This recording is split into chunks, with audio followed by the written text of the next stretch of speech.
Bastien, qui est un photographe strasbourgeois et qui est aussi le premier correspondant du Grand Est auprès de Libération, de Télérama, du Monde, de l'Obs et du New York Times.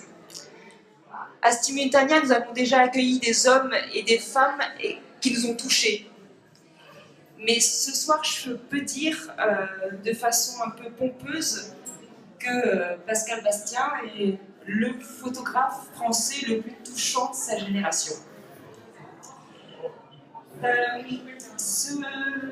On sent chez lui une sorte de solitude inhérente à celui qui a fait de la prise de vue son acte de vie essentiel. Ce photographe, journaliste, nous intéresse parce qu'il a franchi une étape qui aurait pu être périlleuse en sautant le pas entre la distance qui sépare le document de la fiction, le « il » du jeu. En 2013 et en 2015, il a publié 2 livres chez Mediapop Éditions, intitulés Comme neige au soleil et Aujourd'hui c'est toujours maintenant. Dans ces livres, il a réuni des bouts de perception forcément subjectives. C'est ce que vous voyez sur les murs aujourd'hui. Ce sont des images carrées, noir et blanc, du 6:6, sont des images prises au réflexe dont ils ne se séparent jamais. Ce sont les amis, la famille, la vie. Pierre France, que j'ai vu tout à l'heure, je ne sais pas s'il est encore là, dans rue 89, a écrit qu'on pouvait se croire un peu dans l'étranger de Camus dans ces images. Parce que Pascal Bastien est un peu spectateur de sa vie, qu'il a la même distance qu'un spectateur. Pourquoi ces souvenirs nous touchent-ils autant?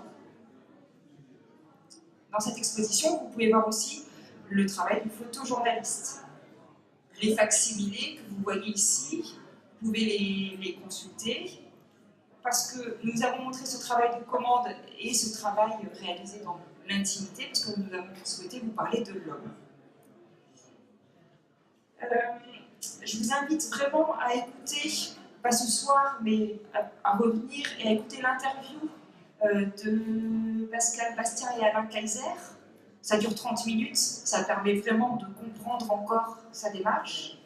Je vous invite aussi à venir demain à 16h pour assister au face-à-face entre Pascal Bastien et Emmanuel Abella, qui est rédacteur en chef du magazine Novo et Zut.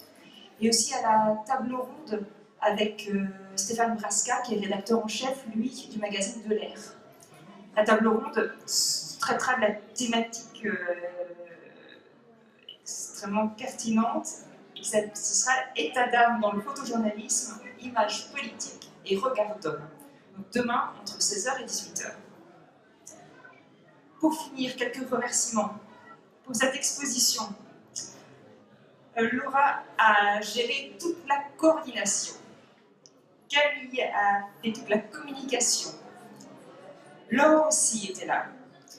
Bob a trouvé un petit système ingénieux qui a coûté 3 francs 6 sous pour réparer 10 lampes et qui nous permettent aujourd'hui d'éclairer cette exposition correctement.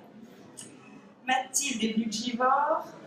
D'autres personnes ont peint les murs en bleu, en jaune moutarde et en vieux rose. Ils ont fait aussi cette bande blanche qui prend du temps, qui ne sert à rien, mais qui permet de construire tellement bien et mieux l'espace. Claude héberge, Eric est venu presque tous les jours, j'en passe énormément. Merci vraiment infiniment à tous ceux qui ont permis cette exposition.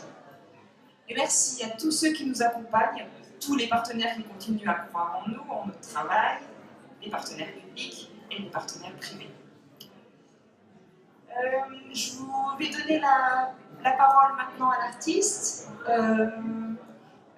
Il a des choses à dire. Peut-être qu'on peut vous proposer une petite visite d'exposition, voilà, pour vous expliquer un petit peu son travail. Merci.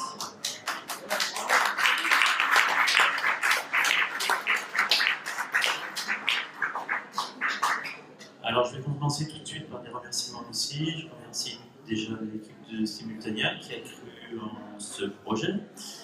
Et puis, les gens qui m'ont aidé pour produire expo qui était assez importante.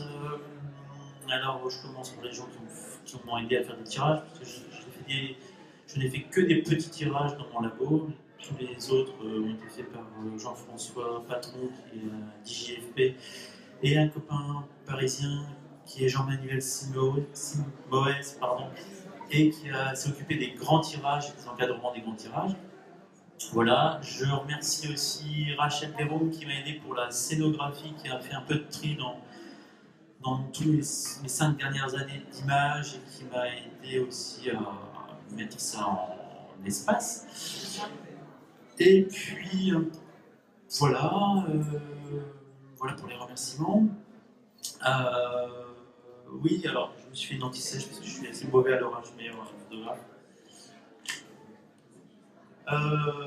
Ouais, c'était pas évident de passer le cap on va dire, de montrer des images familiales en étant photographe de presse. C'était un drôle de truc, mais petit à petit, j'ai accepté que j'étais une personne entière et qui avait des commandes, qui avait un regard sur le quotidien du monde, que ce soit en bas de chez soi ou un peu plus loin, et puis que ma vie quotidienne, familiale, elle racontait aussi une époque, comme pouvait raconter au début du siècle Henri Lartigue, ou comme pouvait le raconter Viviane Meyer en poussant sa poussette quand elle était nounou. C'était aussi leur manière à eux de raconter une époque, et qu'on le voit maintenant, on est en peu. Et c'était, voilà, accepter moi comme photographe comme un tout et de le montrer. Et la première expérience était ces petits livres, et là d'aller jusqu'au bout, de le montrer, faire des tirages et le montrer. Et ça, je vous en remercie, et voilà, je suis content d'être arrivé à ça.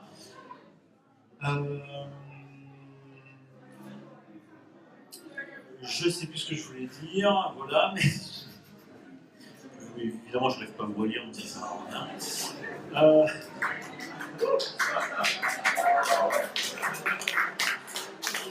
Ouais, j'étais depuis longtemps intéressé par la narration, et j'ai trouvé un petit système un peu aussi en m'inspirant des romans graphiques actuels, tout ça,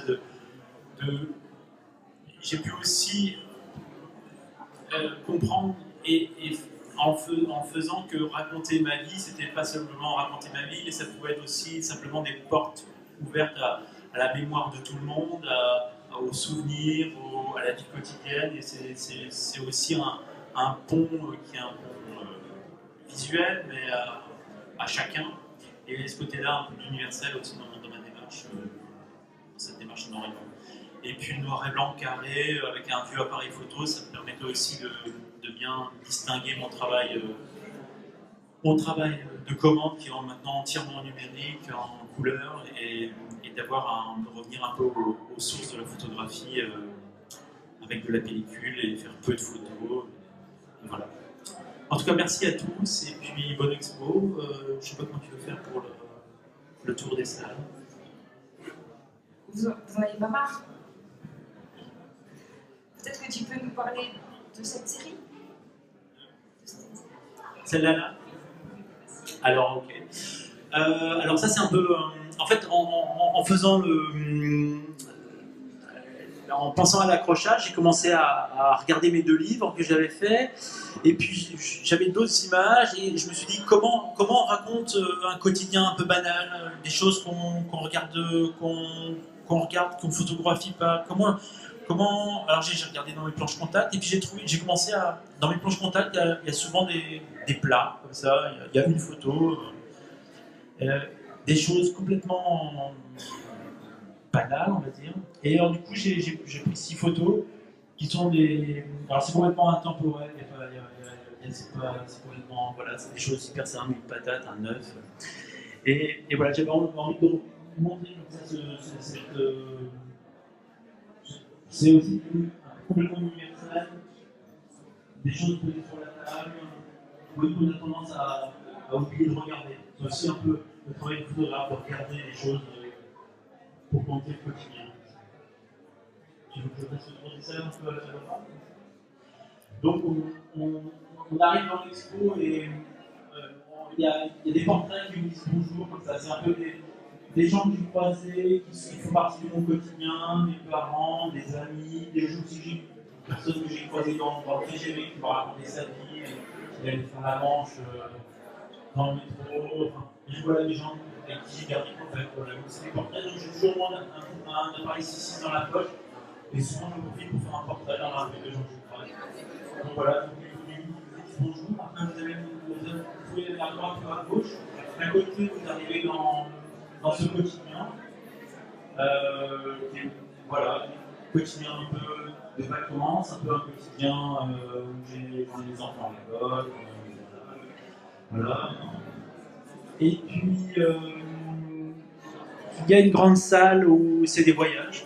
Parce que le photographe a toujours voyagé dans le mythe du photographe. Alors je continue ce mythe, et ça permet aussi d'avoir un...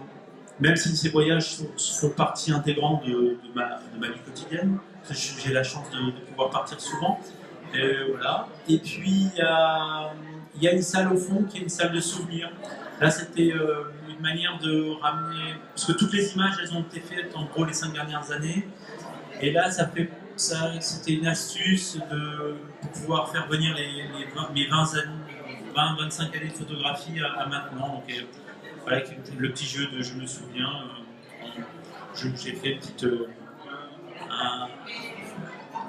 J'ai sorti des images comme ça de leur planche contact pour les amener à nous. Et puis ce dernier mur qui est un clin d'œil au village de mes grands-parents où je passais mes vacances, et voilà, donc quelque chose aussi de l'ordre de l'intimité. Voilà. Merci.